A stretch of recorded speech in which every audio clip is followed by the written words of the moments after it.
Hello everyone, जय माता दी सभी को। कैसे हैं आप लोग? माता रानी की कृपा से स्वस्थ होंगे, यही उम्मीद है माता रानी आप लोगों पे हमेशा कृपा दृष्टि बनाए रखे।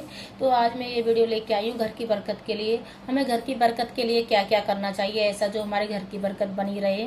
हमारे घर में हम छोटे छोटे ऐसे क्या कर लेते हैं जो हमारी घर की बरकत रुक जाती है, इसी के ऊपर मेरे ये वीडियो है। और ऐसा हमें छोटे छोटे टिप्स हैं जो हमें फॉलो करने चाहिए हमारी ज़िंदगी में, जिससे हमारे घर की बरकत बनी रहती है। आइए जानते हैं। सबसे महत्वपूर्ण हिस्सा होता है हमारे घर की किचन का। जो किचन होती है उसी में हमारा जो अन्नपूर्णा माता का जो वास होता है वो ही है हमारे घर की जो बरकत की निशानी जो होती है, किचन होती है। अगर हमें उसको अच्छे से रखना है, ऐसी क्या क्या चीज़ें जिनका हमें ध्यान रखना चाहिए। हमेशा वो चीज़ें 5-7 चीज़ें हैं, कम से कम वो ख़त्म नहीं होनी चाहिए। मैं ये 7 चीज़ों पे टॉपिक बना रही हूँ। 7 चीज़ें और भी फिर बड़ी हो जाती है वीडियो, तो लोग नहीं देख पाते हैं। तो 7 ऐसी चीज़ें, हमें कौन सी चीज़ें हमारे जो किचन के अंदर खत्म नहीं होनी चाहिए, आइए जानते हैं। जो सबसे महत्वपूर्ण चीज होती है आटा। हमारे घर का जो आटा होता है, जो वो हम डब्बे में रखते हैं, वो किचन के डब्बे को हम बार बार धुलते रहते हैं, या आटा खत्म हो जाता है तब हम मंगाते, बिल्कुल आटा नहीं रहता है तब उसको मंगाते हैं। तो किचन का जो डब्बा होता है उसको भी बार बार नहीं धुलना चाहिए, ये भी हम गलती बहुत ज्यादा करते हैं। अगर ज्यादा गंदा है तो बाहर से डेली हम साफ तो करते ही हैं, ऐसी साफ सफाई भी करनी होती है, पर उसको पोंछ लें कपड़े से। अगर वो जैसे महीने में 2-3 महीने में उस डब्बे को धुल के तब हमको आटा रखना चाहिए। अगर उसमें आटा हमें साफ करना है और खाली करके रखना है तो थोड़ा सा आटा हम उस डब्बे में रखते हैं, थोड़ा सा, तब तक आटा हमारा आए तब तक। नहीं तो हमारा आटा कभी भी खत्म नहीं होना चाहिए। 2-3 दिन पहले ही हमको आटा मंगा लेना चाहिए कि, और बहुत लेडीज ऐसी होती हैं तब सामान खत्म हो जाता है, बिल्कुल एंड टाइम पे ही बोलती हैं कि घर में किचन में कुछ भी नहीं रहा, सारा खत्म हो गया, ये हो गया। कभी भी घर की लेडीज ऐसे नहीं बोलनी चाहिए। अन्नपूर्णा माता नाराज होती है इस चीज से कि हमारी किचन में कुछ भी नहीं रहा, सारा खत्म हो गया, ऐसे कभी भी नहीं बोलना चाहिए। अब दूसरा टिप्स है मेरा कि हमें घर की जो हल्दी होती है, जो हल्दी का जो डिब्बा होता है, उसको भी कभी भी खत्म नहीं होनी चाहिए। हल्दी हमारे रोग प्रतिरोधक क्षमता को बढ़ाती है। उसके साथ साथ हमारे जो हल्दी, जैसे किसी का कट जाता है कुछ भी है तो उससे में भी लगाने का काम करती है, और सब्जी का भी काम करती है। और हमारी पूजा पाठ में सबसे महत्वपूर्ण हल्दी का ही प्रयोग होता है। जो विष्णु भगवान और माता लक्ष्मी को प्रिय हल्दी है, तो हल्दी का हमें विशेष ध्यान रखना है। किचन की हल्दी कभी भी खत्म नहीं होनी चाहिए। अगर किचन की हल्दी खत्म हो जाए 2-3 दिन पहले ही हमको मंगा के रख लेनी चाहिए, डब्बे में भर के हमेशा रखनी चाहिए हल्दी को। और बहुत लेडीज, जैसे सरसों का तेल है, तीसरा टिप्स है मेरा, सरसों का तेल होता है। तो सरसों का तेल भी हमारा कभी भी खत्म नहीं होना चाहिए। आज के मार्केट में बहुत तरह के तेल आ चुके हैं, तो लोग नए नए तेलों को फॉलो करते हैं, नए नए तेल मंगाते हैं। पर सरसों, अगर जो सरसों का तेल नहीं खाते हैं फिर भी उनको सरसों का तेल घर में मंगा के, छोटा डब्बा हो बेशक, पर रखना चाहिए अपनी किचन के अंदर। उससे शनि महाराज की कृपा बनी रहती है, अपने घर की बरकत बनी रहती है। और जो शनिवार के दिन सरसों के तेल का जो दीपक होता है वो जरूर लगाना चाहिए, और जो घर के जो बाहर गेट होता है उस पर लगाना चाहिए, जिससे शनिदेव की कृपा बनी रहती है और हमारे घर की जो बरकत होती है वो बनी रहती है।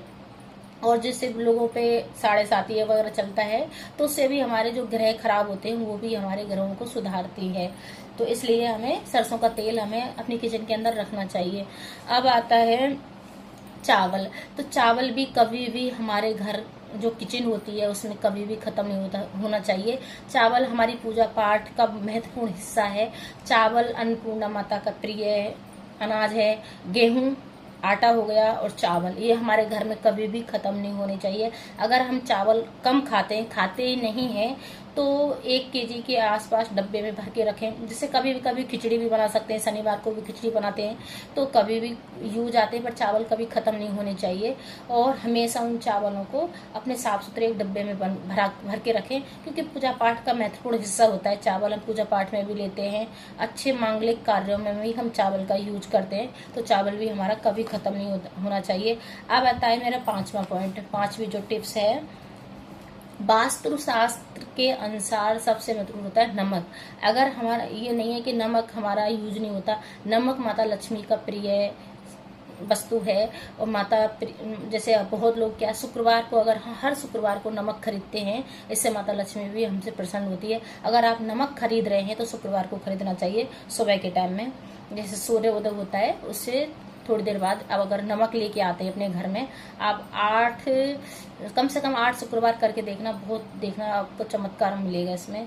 क्योंकि जो नमक होता है माता लक्ष्मी का रूप होता है, और माता लक्ष्मी इससे बहुत प्रसन्न होती हैं, तो हमारे घर की बरकत स्टार्ट हो जाती है। और नमक का जो वास्तु शास्त्र के अनुसार, अगर हम मतलब सप्ताह में या 15 दिन में हम पोंछा लगाते हैं, तो हमें 1 चम्मच नमक पानी में डाल के पोंछा लगाना चाहिए। थोड़ी सी भी हल्दी डाल लेनी चाहिए, जो हमारे जो नेगेटिव होता है वो निकालता है, और जो लड़ाई झगड़े होते हैं वो कम होते हैं हमारे घर में। तो हम नमक का पोंछा लगाते हैं, उससे हमारे घर की बहुत अच्छी बरकत होती है। और हल्दी जो भी होती है वो भी माता के लक्ष्मी का रूप होती है, तो उससे क्या है, हमारे जो धन के आगमन होता है।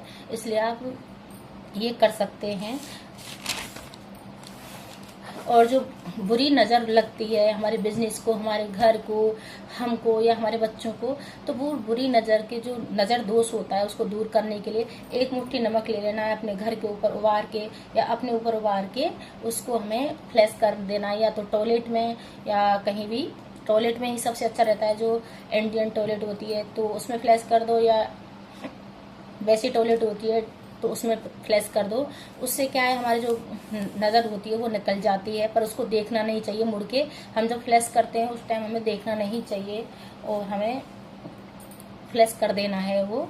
अब आता है जो वास्तुशास्त्र के अनुसार छठा मेरा पॉइंट है, जो रात के जो बर्तन होते हैं। बहुत लोगों के घर में काम वाली आती हैं, वैसे रात का बर्तन नहीं छोड़ना चाहिए। अगर काम वाली आपके घर में आ रही है तो उनमें पानी डाल के रख दें, अगर रात को बर्तन साफ करने के लिए। सबसे मेन होता है चकला बेलन का। अगर वास्तुशास्त्र के अनुसार आप चकला बेलन तो धो सकते हैं, चकला बेलन धो के अपने रख दें, क्योंकि ये भी माता लक्ष्मी का रूप है। तो इनको कभी बर्तनों के साथ नहीं डालना चाहिए, चकला बेलन को। और जो अपना घर का चूल्हा होता है उसको भी साफ सुथरा मतलब साफ करके एक स्वास्तिक बनाना चाहिए। जो हम घर मतलब सुबह किचन में प्रवेश करते हैं तो अपना चूल्हे को साफ करके उसका स्वास्तिक बनाना चाहिए। और माता अन्नपूर्णा का धन्यवाद करते हुए कि माता हे अन्नपूर्णा, हम पे हमेशा अपनी कृपा दृष्टि बनाए रखना, हमारे घर पे और हम पे सब पे बनाए रखना, हमारे घर के जो भंडार हैं उनको भर के रखना, हमारी जो किचन में जितना भी भंडारा है उसको हमेशा स्थिर रखना, कभी भी खत्म नहीं होने देना। इस प्रकार से हमें बोलना चाहिए। अब आता है जैसे पानी भी हमें अपनी किचन में कभी भी खत्म नहीं होना है। बहुत लोग क्या गलती करते हैं, जो गैस होती है गैस के पास में ही मटका या कोई बर्तन रख देते हैं पानी का भर के, वो कभी भी नहीं रखना चाहिए। पानी का और अग्नि का बहुत बैर होता है, तो इससे लड़ाई झगड़ा होता है और वास्तु अपना खराब होता है इस चीज़ से। तो जैसे हमें हमारी गैस है इधर ही हमें पानी नहीं रखना, थोड़ा बीच में कोई सामान रख के हम रख सकते हैं पानी को, इस प्रकार से आपको रखना है। तो सबसे महत्वपूर्ण यही जो उपाय हैं आप इनको पहले फॉलो करो, पहले आपको करके देखना है। अगर आप इस प्रकार से आप करते हैं तो आपके घर में कुछ अलग हटके होने लगेगा। तब आप फिर मेरे को कमेंट करके बताना, दीदी आपने जो उपाय बताए थे और जो हमारे किचन के लिए जो टिप्स दिए थे बहुत अच्छे निकले थे। हमारे घर की जो लड़ाई झगड़े हैं वो शांत हो गए हैं, हमारा जो वास्तु दोष है वो दूर हो गया है, हमारे घर का हर चीज़ पॉजिटिव हो रही है। तो छोटे छोटे उपाय हैं, इनको ज़रूर करना चाहिए। और मेन चीज़ क्या है, अगर मेरी वीडियो थोड़ी सी यूजफुल लगी हो, लाइक करें, शेयर करें, कमेंट करें, सब्सक्राइब करें। जय माता दी सभी लिखें, हर हर महादेव सभी लिखें, सामान आने